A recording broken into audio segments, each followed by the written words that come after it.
My fiancé left me at the altar for my identical twin sister. A year later, they showed up on my doorstep, begging for my bone marrow to save their newborn son.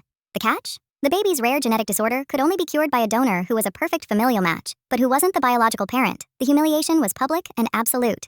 At our wedding, with 200 guests watching, my fiancé, David, stammered that he couldn't go through with it. He ran out of the church, right into the arms of my twin, Clara, who was waiting in a car. They'd been having an affair for months. My own sister? My mirror image? They got married in a courthouse a week later. I moved cities, changed my number, and tried to rebuild. I heard through the family grapevine they were expecting a baby. I felt nothing. They were ghosts to me. Then, last month, they found me. They looked hollow, desperate. Their son, Leo, was 3 months old and dying of a severe combined immunodeficiency, a bubble boy disease. His only hope was a bone marrow transplant from a perfect familial match. David and Clara were both carriers of a recessive gene that caused it, making them unsuitable as donors. They had tested every relative. Only one person in the world was a perfect match, me.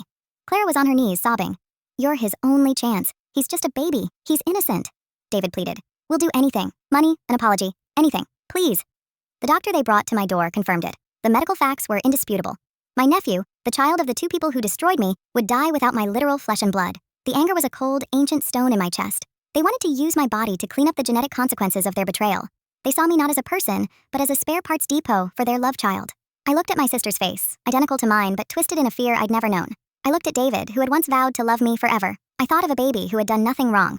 "I'll do it," I said, my voice quiet. Their relief was instantaneous, a torrent of tears and thanks. "But," I continued, and the room froze. "Not for you. You don't get to ask me for a favor. You don't get my mercy." I turned to their doctor. "I will consent to the donation, but under these conditions, legally binding and filed with the Medical Ethics Board. First, the procedure happens at my hospital of choice, with my own independent medical team. You will have zero involvement beyond providing Leo's records. Second, you will sign over full, permanent legal guardianship of Leo to me. You will terminate your parental rights." They stared at me, utterly stunned. "You want my DNA to save him? Then you give him to me. You don't get to raise the child my body saves. You will be legally entitled to 1 supervised visit per year at a family court center. That's the deal. My marrow for your son."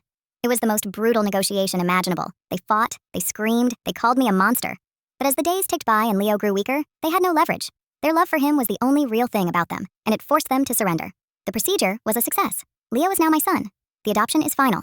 I am raising him in a home filled with deliberate, ferocious love, miles away from them. He is healthy and happy. He calls me Mama. I send them the court-mandated annual photo. They look broken in a way I never could have achieved with simple revenge.